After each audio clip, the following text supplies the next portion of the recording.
क्या होता है कि हमसे कोई ना कोई गलती होती रहती है। जब तक हम भगवान का निरंतर चिंतन नहीं करते तो वृत्तियां विषय की आती हैं और विषय की वृत्तियों के द्वारा गलती होती रहती है अभी या पूर्व में। उन गलतियों का परिणाम आता भय, दुख, शोक, बंधन, निंदा, जन्म मरण, एक क्रम है उसका।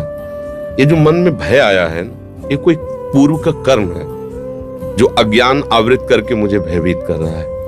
एक जगह ऐसी जहां आपको कोई भय नहीं सता सकता, वो है भगवान के चरणारविंद। अगर उनका तुम में अपनापन हो जाए तो हर समय आप देखोगे कि भगवान का बल आपके अंदर जागृत है कि कहीं भय नहीं रहेगा। हमारा मन कई तरह से भयभीत होता है। हमारी प्राप्त सुख सामग्री न नष्ट हो जाए, हमारा प्राप्त सम्मान न नष्ट हो जाए, हमारा प्राप्त पद न नष्ट हो जाए, हमें प्राप्त शरीर न नष्ट हो जाए, इन्हीं बातों का भय रहता है। और ये सब परिवर्तनशील, इसमें भय नहीं करना है। जब रात्रि थी तो दिन आ ही रहा है और दिन है तो रात्रि आएगी। कोई भी ताकत इसको रोक नहीं सकती है। भगवान श्री राम का राज्याभिषेक सुबह होने वाला है। पूरी अयोध्या आनंद से मगन है और सुबह उनको 14 वर्ष का वनवास हो जाता है। पूरी अयोध्या में शोक छा जाता है। तो हम डरे क्यों? हम प्रभु के बच्चे, प्रभु के अंश हैं हम, फिर हमें डर क्यों लग रहा है? कोई कर्म है जो हमको भयभीत कर रहा है, इसलिए हमें ऐसा कर्म करना चाहिए कि वो कर्म नष्ट हो जाए और भय हमारे हृदय में न रहे। भगवान की शरणागति का पहला लक्षण है निर्भय, दूसरा है निश्चिंत, तीसरा है निशोक। जितने भी भय हैं अधर्म के कारण लगते हैं, ध्यान रखना। कहीं भी चाहे जितना है तो सबसे पहले वो आपको भय प्रदान करेगा, फिर जलन प्रदान करेगा, फिर विघ्न रूप में वो आ जाएगा, रोग रूप में, समाज के प्रतिकूल व्यवहार रूप में आपके सामने आ जाएगा, फिर हमारा संतोष भाव बिगड़ जाएगा। भूल करके भी कोई असत आचरण न करे, और जो असत आचरण हमारी भूल से हो गए हैं उनके निदान के लिए हम, जैसे एक कांटा दूसरे कांटे से निकलता है, ऐसे हम ऐसा बलि सत आचरण करें तो उसको नष्ट कर दे। वो है भगवान का भजन, दूसरा कोई नहीं।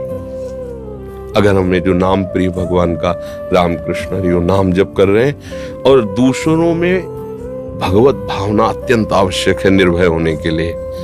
जब तक हम किसी को व्यक्ति मानते रहेंगे तब तक हमें भय लगा रहेगा। हमें यह है कि ये व्यक्ति संचलित भगवान से है और भगवान मेरे हैं तो ये वही करेगा जो मेरा कल्याण होगा, मेरा मंगल होगा। ये बिल्कुल मेरा मंगल नहीं कर सकता। आप तो इतनी अवस्था के हैं। प्रहलाद जी 5 वर्ष की अवस्था के थे। हिरण्यकश्यप त्रिभुवनपति था, सारी शक्तियां उसके हाथ में थी, और जो मन भाया सो किया प्रहलाद के साथ। आग में जलाया, क्या क्या नहीं किया। इतना भी नहीं डरे, ना किसी भी तरह का उनको ताप प्राप्त हुआ। बस उनको था मेरा भगवान है, मेरा भगवान सर्वत्र है, वो मुझे बहुत प्यार कर रहा है, मेरी सुरक्षा भगवान कर रहा है।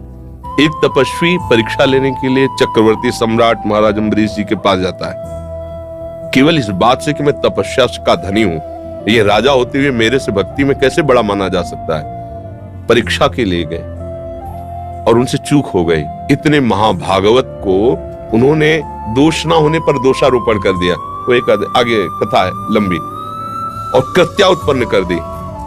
एक कदम पीछे नहीं हटे अम्बरीश जी, ऐसे ही खड़े रहे, कि उनको पता है मैं भगवान का हूं, सब में भगवान की सामर्थ्य है।